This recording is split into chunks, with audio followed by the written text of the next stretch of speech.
这个视频的点赞量呢，已经达到了904万了。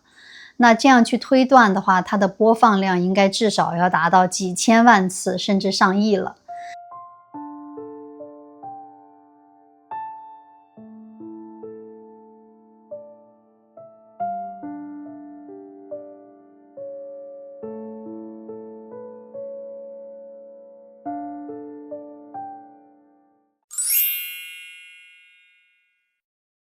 这只小猫咪呢是得了淋巴瘤，首先是切掉了1/3的胃，又进行了8次的化疗，后边又复发，已经无法再切除了，癌细胞就堵住了胃口，喝水都喝不下去。在这只猫咪7天没吃没喝，身体一步步消瘦下去的这个状况下，才选了一个日子给这只猫咪进行了安乐死。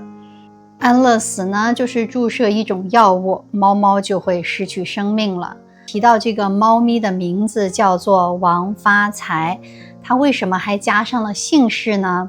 因为在中国有一个说法啊，就是说给宠物加上主人的姓氏，那么它在轮回的时候呢，就可以脱离畜生道，变成一个小朋友。他说，我愿意相信这个迷信，多希望来生她能变成一个无忧无虑的小姑娘。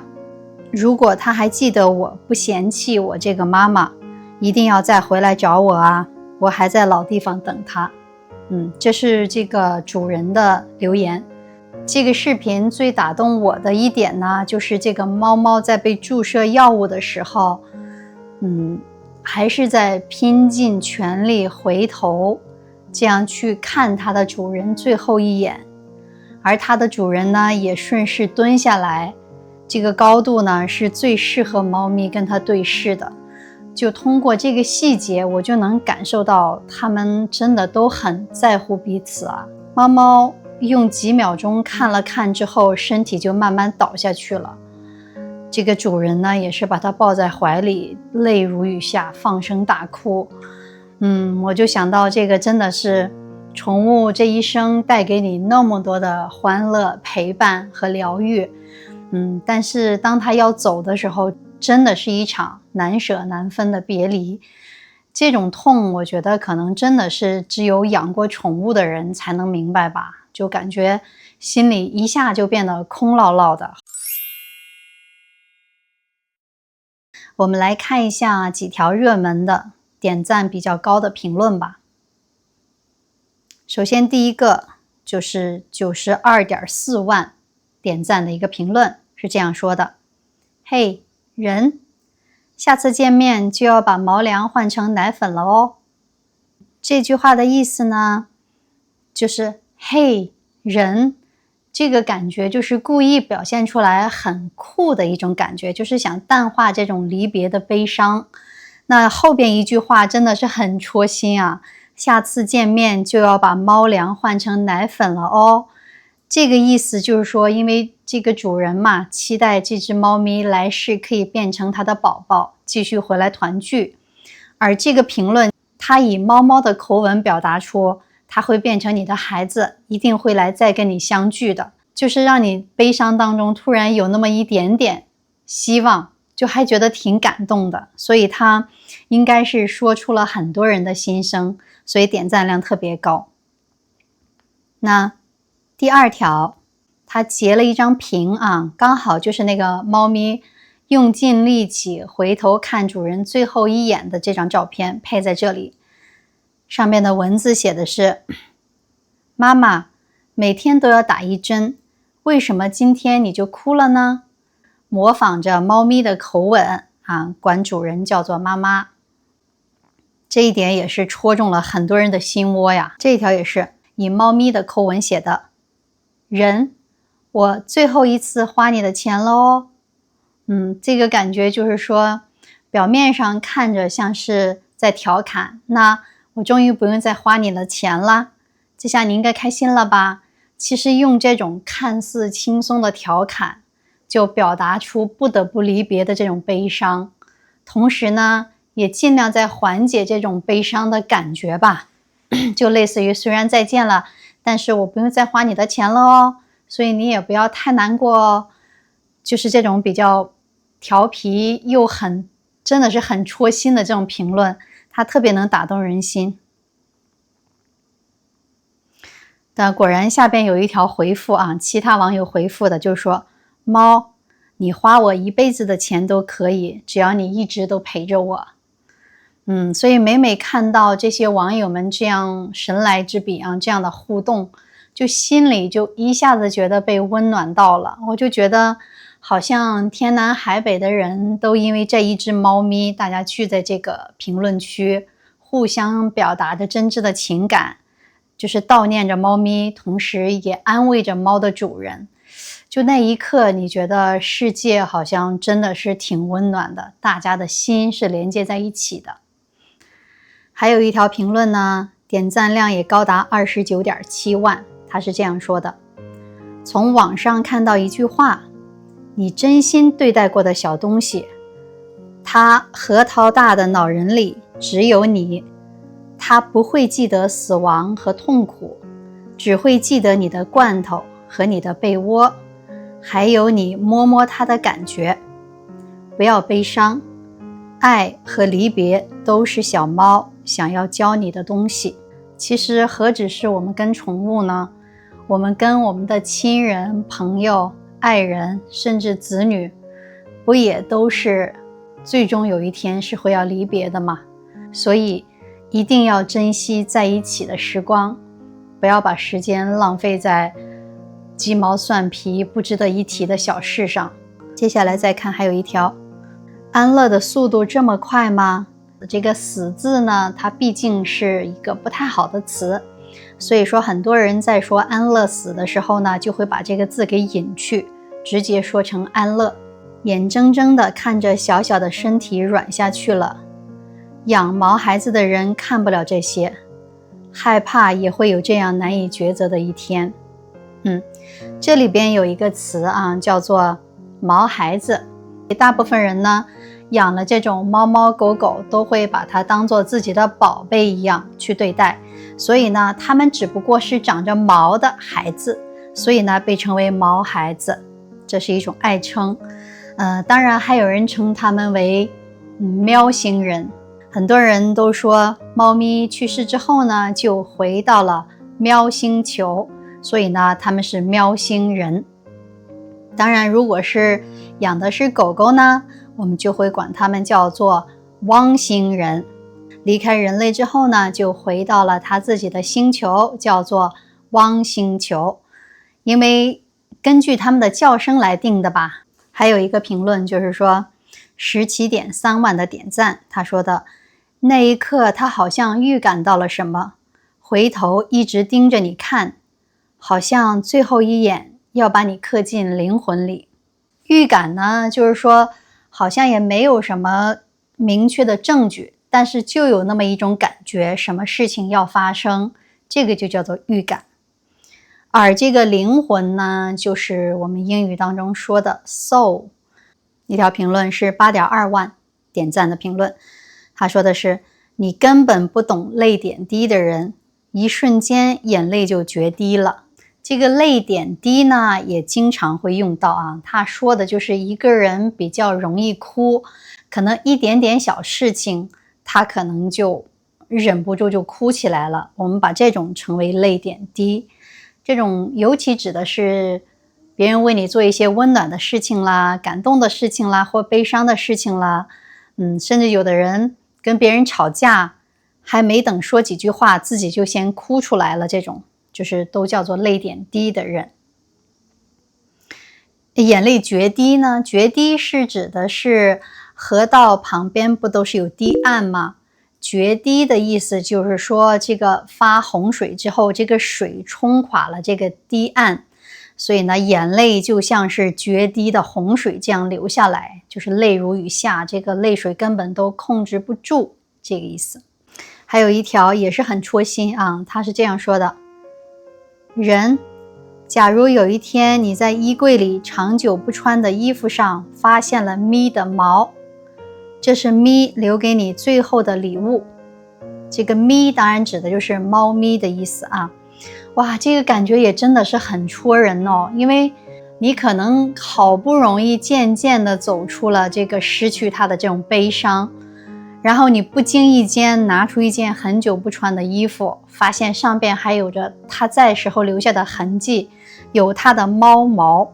哇，这个感觉肯定就会把人的思绪一下子拉回到有他的这个时光里边。哇，这个感觉真的是好戳心啊，就是在你不经意的时候给你的心里这么温柔的一击。还有一条评论，也是猫咪回头看的时候就一句话，前面是猫说的，我们还会再见面吗？我感觉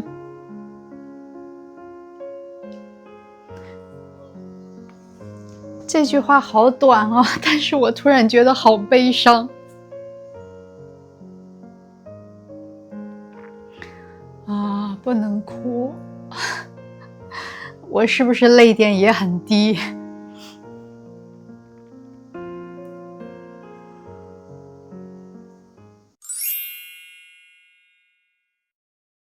我感觉人类最容易犯的一个错误，就是在相处的时候呢，总是想象着你有无数的时间可以挥霍，来日方长。我就想起来我的狗狗黑虎，它呢是我应该是印象最深的一只狗狗了。当时我还在上初中，当时是初3，住宿，差不多应该是1个星期没有回家。后边等周日我回家的时候，我就发现家里只有狗绳了，我就屋里屋外的使劲的跑，找都没有。后边我就问我爸，我说爸，咱们家的狗狗呢？我爸就是挠挠头，然后就故作镇定的说啊，前2天跑丢了。后边我说那没有去找吗？我爸说啊，找了没找着，然后就赶紧就走了。我明显感觉到他的慌张，我就觉得不对劲。后边我就问我妈，我妈说我不知道，你爸弄的。后边我就觉得那肯定不可能是跑丢了呀。一直到我姐回来之后，我就问我姐，我说黑虎呢？我的狗狗因为长得是黑黑的，就也非常的勇猛，所以我就给它起名叫黑虎。我姐犹豫了再三，最后就说了2个字，死了。他们就告诉我了，就也是生病，后边也去打针，最后后边也没有救活。也就是说，我没有见到他的最后一面。因为当时我才上初中嘛，那都是几十年前的事情了。那个时候也没有手机，所以跟黑虎就没有照片留下来。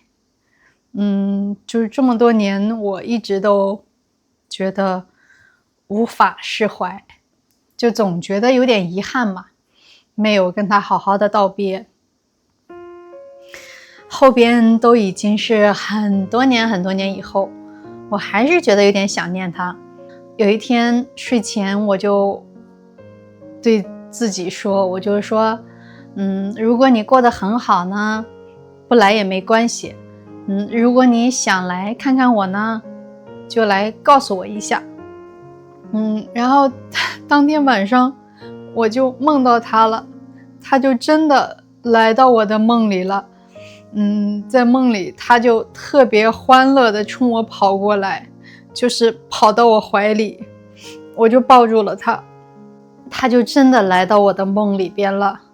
在梦里边他非常健康，很强壮，然后就看到我就很高兴的向我奔了过来，最后就跑到我的怀里，我紧紧的抱着他，然后我就摸着他的头，就这样问他，黑虎你都好吧，我好想你啊，你过得好不好？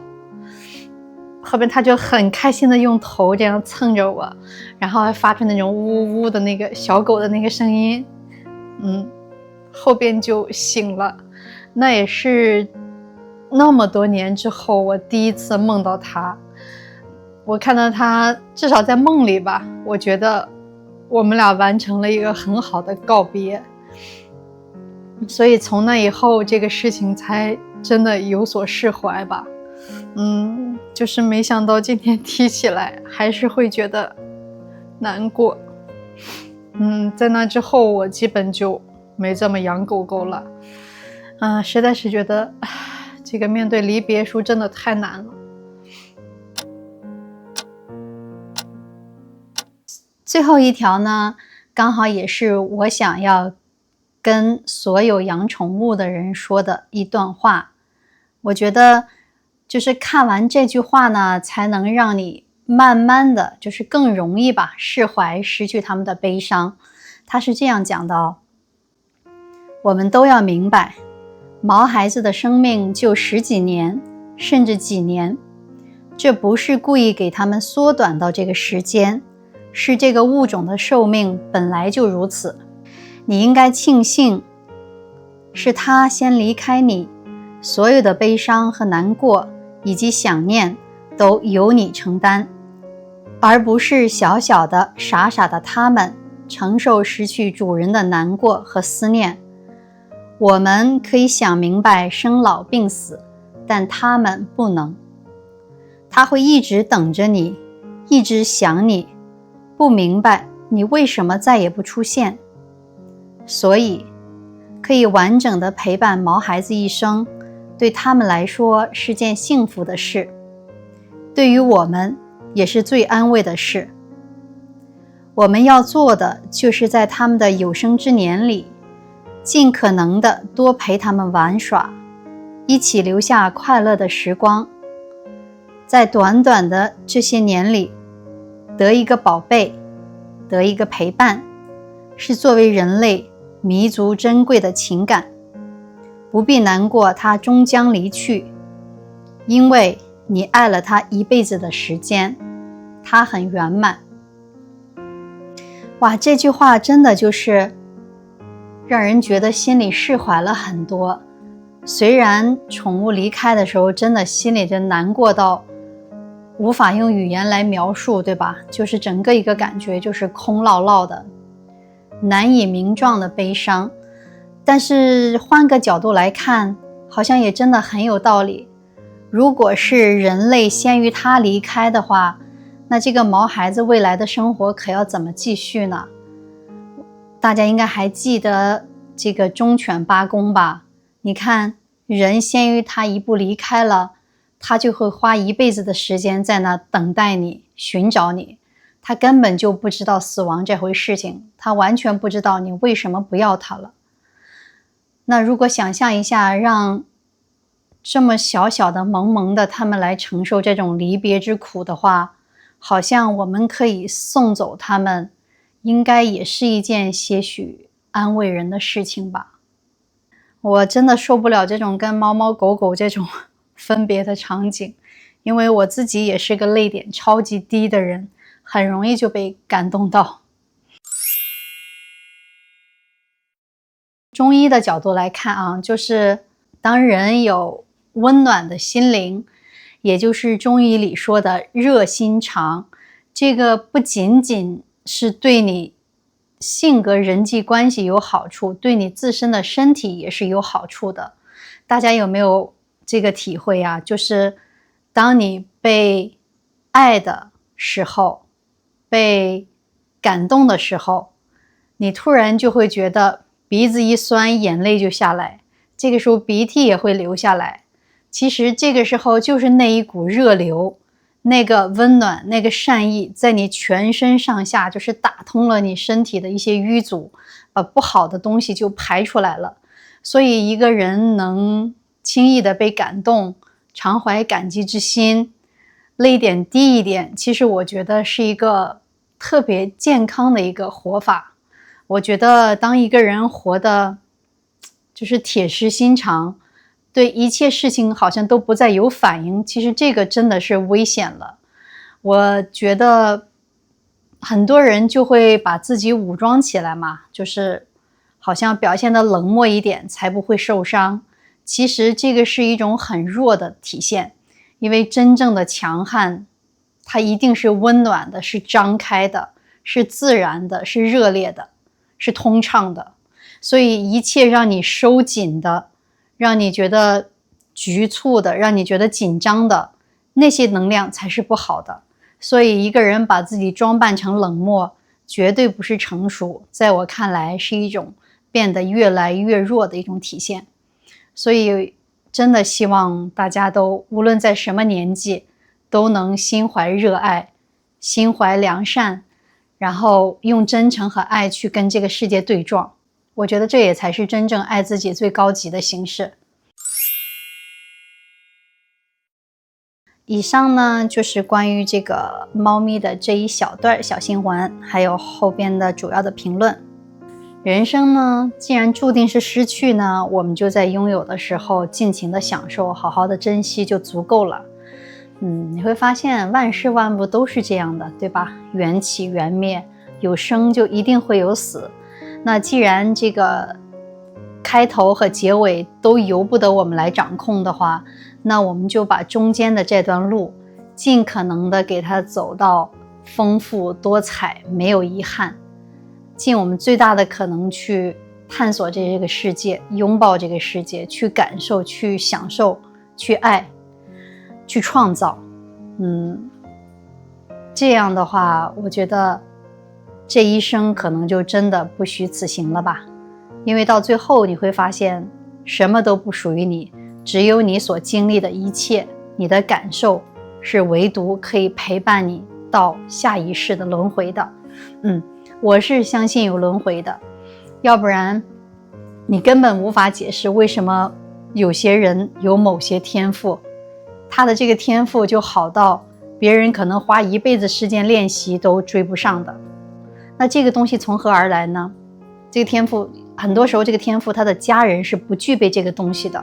所以我就很相信人是有轮回的，就你前一世积累的其他东西你带不走，但你所有的体验还有你的情感的这种历练全部都是可以带走的。就是说，换句话说，就是你的技能是可以在身上带走的，但你财富是没有办法带过去的。所以我们人活的这一生就一定要好好的去尽最大可能的去体验，去感知这个世界，因为你所习得的一切来生都会追随着你，那你下一世的这个起点是不是就更高了呢？所以说到这儿啊，我就想到一个问题啊，就是近些年各个国家的这个自杀率也在攀升啊。有一点我觉得就是很多自杀的人都会觉得是因为走投无路，我要从头开始，下一世可以有个好的剧本。但是如果按照这个佛教轮回的这个因果来看的话，每个人活在这个世上就是有你要完成的事情的。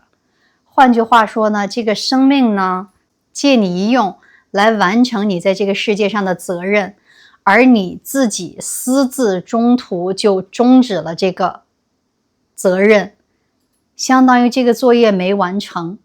如果你这一世该做的事情没有做完，你该去体验的，该去经历的，该去爱的，你都没有完成，那下一世你是带着这个负债开始的，不是从零啊。所以我就觉得走投无路的时候，然后就去自杀的人真的有点可惜。因为你这样开始的话，你只会负债越来越多，起点越来越低，这个绝对不是出路。所以大家如果面临什么困境的时候，觉得走投无路的时候，一定要再挺一挺。就中国有句话我觉得特别棒，就是只要活着都还有希望。这个不是因为我们贪生怕死，而是因为本身这个生命被赋予你，你是没有权利私自去结束的，你要等着老天收走那天还回去，你是不可以中途退场的。所以即便再大的困难，天大的挫折，只要你熬住，你挺在那里，只要你不退让，困难一定会解决，所有的事情都能过去。这样你下一世的起点不就高一些了吗？对不对？而且我觉得在你去处理这个面对困难的过程中，你所学到的勇气、不放弃，还有坚韧、善良，这些东西通通都是给你加分的选项。这个东西要不要不就太可惜了吗？所以就是那一句话，好好的珍惜，好好的活着，等到老天来收你的那一天，才把生命交回去。然后希望大家每一天都快快乐乐的，然后好好爱自己哦。我们下次再见，拜拜。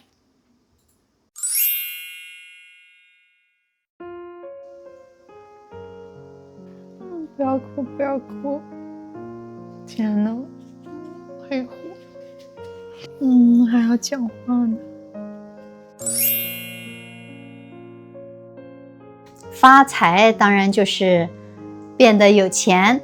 那中国很讲究一个语言里的这个吉祥话，就是说好的词你要天天的这样去重复去说，那相应的呢就会带来好运。所以呢，很多狗狗的名字都是旺财、发财、来福，就听起来很吉利嘛，又能带来好运、好兆头这样的。拜拜。